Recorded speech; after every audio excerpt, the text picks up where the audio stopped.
Hey everybody, I wanted to come to you tonight. Um, it was a crazy week this week politically. Tried to throw a little something up earlier. Want to give you something now. We had a marvelous thing happen on Friday.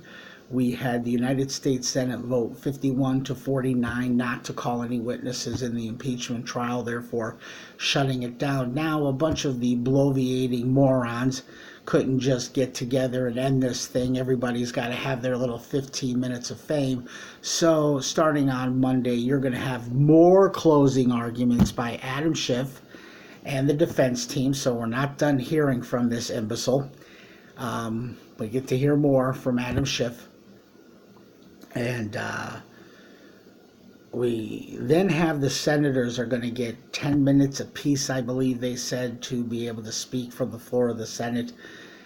And then you're going to have the State of the Union, and they're supposed to wrap up their little speeches by Wednesday at 4 o'clock is what they have. So we're going to have the State of the Union as of right now.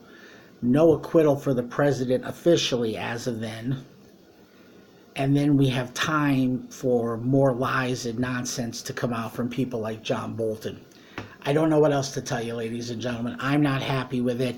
I don't like the smiles and things that I'm seeing. I don't know why, with a 53-vote majority, they could not just bring this thing in for a landing and stop it and get rid of it. But they're prolonging it. So let's just pray that they end this thing and end it fast. I do want to say that the star, the MVP of the defense team was Patrick Philbin and Alan Dershowitz and Jay Sekulow. That is your MVP 3, and Patrick Philbin is on top. Mr. Philbin is what I like to call the silent assassin. He literally came in and with a grace that I know I don't have, delivered rebuttal after rebuttal, point after point, in such a way that I really do believe God sent him to come and to bring along people like Mr. Alexander and Lisa Murkowski. Mr. Alexander, the retiring senator from Tennessee, and Lisa Murkowski, the senator from Alaska. Not a fan. Sorry, she didn't vote for Justice Kavanaugh. Not a fan. We almost lost him because of her. But she did vote to not call any more witnesses, and in her tweet or her statement, she made it really clear that she didn't want any more of this nonsense to affect the courts or the Congress the way that the Democrats went about doing this in the House. I am sincerely asking God on a regular basis to out all of these people. Rand Paul, God bless him, he really went to bat to try to get that name out there. And for all of what we do to beat up on Justice Roberts, who I know everybody keeps screaming about Obamacare, and I know he's got some things wrong. And I know he's trying to be the centrist, but there's a lot of decisions over the past few weeks, months, and years that he's gotten right. All of the money that the president's taking from the military to build the wall has been approved by the same Justice Roberts. The redistricting maps have been told to be left alone, and that's left up to the states now. So the courts, thanks to Justice Roberts, are not going to be redrawing your representative district. That's up to the states to do. That's pretty good.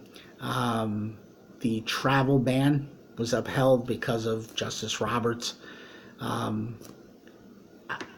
don't know what else to tell you, but there are good things that the man is doing if you pay attention and you look. And yes, I believe he's trying to be the new Justice Kennedy. He wasn't going to read the whistleblower's name out because as a judge back in the real world, in the court, not in the court of impeachment, but in the real world, as the chief judge, the presiding office over all the federal judiciary, he's at the top, all down. He might have to make a ruling on that person.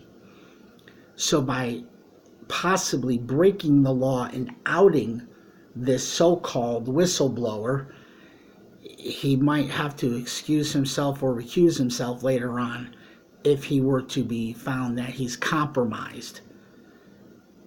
I can only back this up by when he was asked to break a 50-50 tie by Chuck Schumer. He came right out and said that, sorry, I don't believe that that's my prerogative to do that. So he didn't want to break any 50-50 ties. And Lisa Murkowski, they said, went along with the 51 votes so that there would be no pressure put on the Chief Justice. And I've got to appreciate that. We have to be honest about it. So we do need to watch how often we call the Chief Justice whatever we call him. But I'm not a great fan. I don't like the fact that he ruled the way he did on Obamacare. It took it away from 10 million people, lost their health insurance, and I'm one of those people. So it was a mess. My highlights, I wish that there were more repetitive things going on the defense side. But Mr. Philbin came in and understood that that's not what those senators wanted. They did not want to hear the same thing over and over again. And the bitterness and the deceitfulness of Adam Schiff, just unbelievable. Again, I'm going to tell you, that's what federal prosecutors do. They just want to win. That's all they care about. They just want to win. So, yeah, oof. That's what you get. They lie. They make up stuff. They'll stand right there in an open courtroom and say what must have been on their mind. They become mind readers. They become decipherers of code. They will claim you're doing things, and if you don't have the right lawyer, it just slips right by. Most of them don't have to try any cases. They actually get a 98% conviction rate. So what you saw up there by Adam Schiff is what federal prosecutors do. It's what they do. But Democrats anymore, for some reason, they don't care about the truth. They really don't care about the truth. We have to care about the truth. We have to be honest where we're supposed to be honest. And we got to call, we got to call it out when we see it, but we have to be fair at the same time and know that this is what's really going on. A lot of your people on cable are just looking for ratings. Please do yourselves a favor. Don't make any one individual your where all, know all, be all for information. Don't do that. Don't do that. I'm sorry. But, the main prime time on Fox News, they want ratings. That's what they want.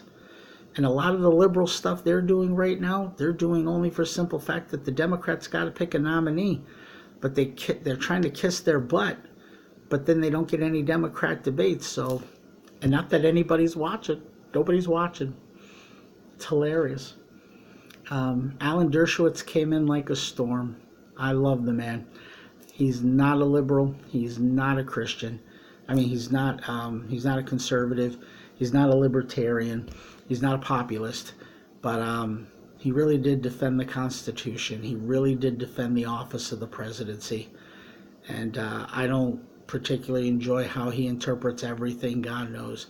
But he really did save this republic by pointing out you're taking away the president's constitutional rights. I really want you people to understand this, that they literally were arguing for days that because the system in place was going to take too long, so they come after you and they say, Brother Lake, we want to subpoena all your bank records. Okay, I have a right to go to court to block that subpoena or stop it. Then I have the right to keep appealing it. So the lower court, which is called a district court, then you have appeals courts going all the way up to the Supreme Court. So they say to the president, we want this information. And then after doing everything he did with the Mueller team, think of this now, all the BS with the Mueller team, he gave them everything, no executive privilege, didn't hide a document, didn't keep anybody from talking, full cooperation.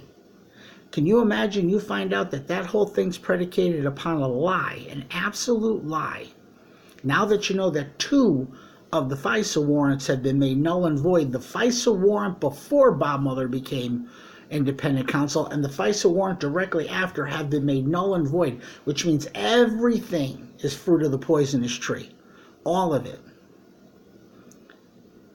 And then you have Democrats in the House who have been screaming from day one, impeach 45, we're going to impeach the MFer, and you expect him to go along with all of this. So he said, no, I'm going to challenge everything.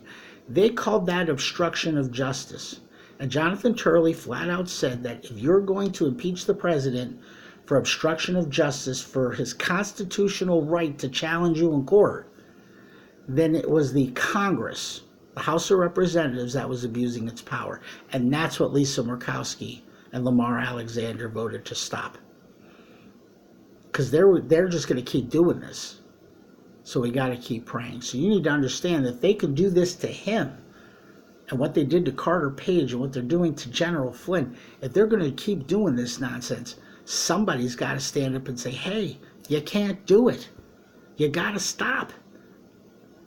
And that's what is going to be up to us. Look, in 40 Mondays, that's all. And then on Tuesday, November 3rd, we get to vote. If you stay home, you're a fool. You're an imbecile. If you stay home after you seeing all this, if you don't realize that every midterm election also means something. 8 million people stayed home. 8 million people in 2018 because the president wasn't on the ticket. That's crazy. And that's why we have this. If y'all turned out in 2016, we would have held the House. But no, you didn't. So, there's a lot of lazy people out there. We get to blame you too. You got to look at yourself in the mirror and go, ooh, I didn't go vote. You lose 40 seats. That's because a lot of people didn't turn out. Now, whatever's going on in Utah, I don't know. Their religion actually runs that state. Sorry, the Mormons run that state, and they run whoever runs. That's it. Conservatives, they've got liberal Mormons, they've got conservative Mormons. It's not a conservative religion, it's a globalist religion. And whatever they think is good for the Latter-day Saints Church, that's what they do. They're the people they put up. They literally do control the state. Sorry, that's just a fact. So you get somebody like Mitt Romney, and then you get a backstabber like Mike Lee. Mike Lee is not a great guy. Sorry. And I'm very happy that the president didn't put him on the Supreme Court. So they're very self-righteous, the two of them. So that's just a fact. Very self-righteous. We move to Wednesday, State of the Union, and we got to keep praying that he just keeps winning. And in the midst of it, he just keeps winning. So the simple truth is, we're making great progress in this country, and we are winning. And in 40 Mondays, we get to turn around and pick Donald Trump again. Hey, everybody, Brexit won. Oh, Brexit. They're finally free. I know you got trade negotiations. They're free. They're free. Did you see all those people celebrating? In 2016, they voted for Brexit, and then we got Trump. Now they got Boris, and we got Trump. Boris and Trump were both born in New York City. Boris Johnson is an American citizen and a UK citizen as well. So he's a citizen of the United Kingdom. And what's crazy is that Donald Trump, born in New York, whose mother was born in Scotland, so he's got direct ancestry back to the same United Kingdom.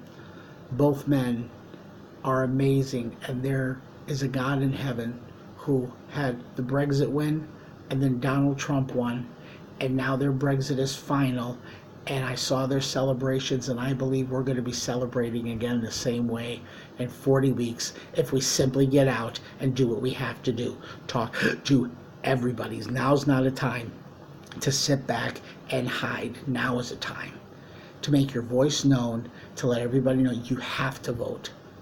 We can't turn back what we've won so far. We can't. We have to go forward. So everybody, I hope this recap and this little encouragement helps. And let's make America great again, and let's keep America great. You guys have a great night.